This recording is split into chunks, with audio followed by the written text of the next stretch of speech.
du chapitre 12 sur les fractions. Donc on doit chercher des fractions qui sont égales, je vous rappelle, dans cet exercice. Alors je ne vais pas vous faire un schéma pour chaque question, mais je vous en fais un quand même pour la première pour qu'on comprenne bien le principe. On vous parle de la fraction 5 septièmes et on voudrait savoir à quelle fraction qui a pour dénominateur 14 cette fraction est égale. Alors la fraction 7 septièmes, c'est le même nombre que la fraction 10 quatorzièmes, pardon. Alors si on regarde ça sur un schéma pour bien comprendre ce qui se passe, donc dans un premier temps, hop, je vous ai fait donc un rectangle ici qui représente l'unité. Je l'ai coupé en 1, 2, 3, 4, 5, 6, 7 parties égales. Et sur ces 7 parties, hop, j'en colorie. Alors je colorie très mal, hein, mais avec l'ordinateur c'est pas évident. On imagine, voilà, je passe par-dessus. Voilà, donc sur mes 7 portions, j'en ai colorié 1, 2, 3, 4, 5. Donc la fraction 5 septièmes, c'est cette portion-là que j'entoure du grand rectangle. Eh bien, cette fraction, je peux l'exprimer sous la forme d'une fraction avec 14 au dénominateur. Comment je fais ça? Ben, simplement, si je redécoupe, voilà, je redécoupe chaque rectangle en 2 petits rectangles, du coup, j'ai en tout 1, 2, 3, 4, 5, 6, 7, 8, 9, 10, 11, 12, 13, 14 portions. Sur ces 14 portions, là, si on regarde la partie en rouge, j'en ai colorié 1, 2, 3, 4, 5, 6, 7, 8, 9, 10. Donc ce rectangle rouge par rapport au grand rectangle noir, si on l'exprime en septième, eh bien, ça correspond à 5 septièmes. Si on l'exprime en quatorzième, eh bien, ça correspond à 10 quatorzièmes. Et pour passer d'une fraction à l'autre, puisque ce sont des fractions égales, il faut qu'on multiplie le numérateur et le dénominateur par le même nombre. Voilà, et bien qu'est-ce qu'on a fait? On est passé de 5 à 10 et de 7 à 12.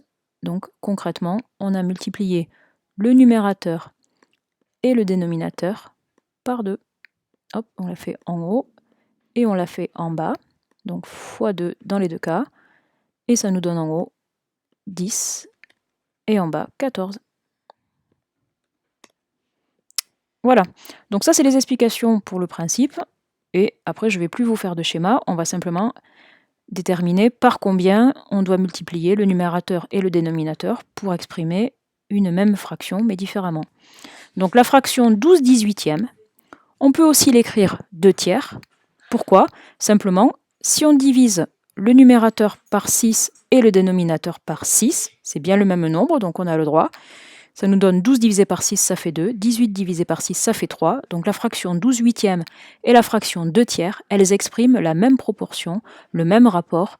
Elles expriment donc le même nombre, elles sont donc égales. Question numéro 3, la fraction 3 quarts, on peut très bien l'écrire 24 32e. Pourquoi? Parce que 24 32e, ça n'est rien d'autre que la fraction 3 quarts à laquelle on a multiplié par 8 le numérateur et le dénominateur. 3 fois 8, 24. 4 fois 8, 32. La fraction 20 25e, on peut décider de l'écrire 4 cinquièmes. Tout simplement en divisant le numérateur et le dénominateur tous les deux par 5. Alors j'en profite aussi parce que je pense que la question a dû apparaître dans certains de vos cerveaux. Vous allez vous dire, mais ça sert à quoi d'exprimer des fractions? Puisque c'est le même nombre, pourquoi on l'écrirait différemment? Alors, ce qui peut se passer, c'est que dans le cadre d'un calcul, de la résolution d'un problème, je ne sais quoi, vous arriviez comme résultat à la fraction 20 25e.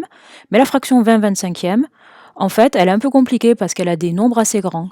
Eh bien, on peut très bien l'exprimer avec des nombres plus petits. On va appeler ça une fraction plus simple, qui est la fraction 4 cinquièmes. Et vu que c'est le même nombre, on va plutôt décider d'utiliser ce nombre-là si jamais on avait d'autres calculs à faire. On préfère faire toujours des calculs avec des nombres plus simples. Ça, je vous ai souvent dit, en maths, on essaye de se simplifier la vie au maximum. Et bien d'avoir cette technique de simplification des fractions, d'accord, une autre façon d'écrire une même fraction avec des nombres plus petits, et bien ça, on va aimer parce que ça va nous simplifier les calculs.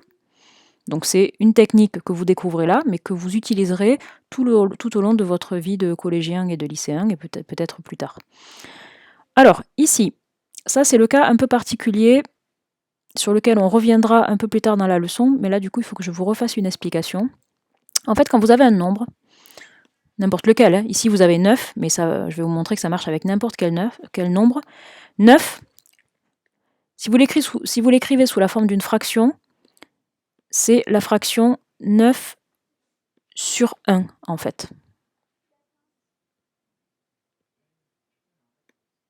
Voilà. Je vous réexpliquerai pourquoi plus tard quand on fera la partie sur les quotients.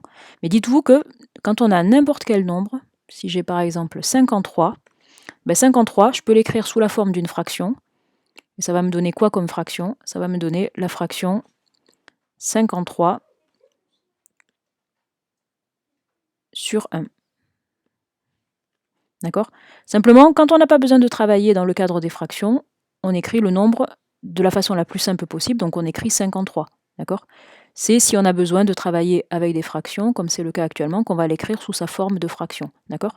Donc le chiffre 9, sous la forme d'une fraction, ça s'écrit 9 unième. D'accord? 9 sur 1. Et la fraction 9 sur 1, et bien la fraction 9 sur 1, on peut, hop, la transformer en multipliant le numérateur et le dénominateur par le même nombre. Et ici, qu'est-ce qu'il faut? Il faut arriver à 63. Donc pour passer de 9 à 63, il faut multiplier par 7. Donc on fait 9 fois 7, 63. On retrouve le numérateur qu'on nous a imposé. Et du coup, on fait pareil avec le dénominateur. 1 fois 7, ça fait 7. Voilà, c'est pour ça qu'on arrive à la fraction 63 septième. On aura l'occasion de retravailler un peu sur ces choses-là quand on aura vu une autre partie de la leçon. D'accord? Alors, question 6, la fraction 75 cinquantième. Oulala, celle-là, elle est avec des nombres très grands, hein, elle ne nous plaît pas trop. On va la simplifier en faisant comment? Ben, en divisant le numérateur et le dénominateur par le même nombre qui est 25.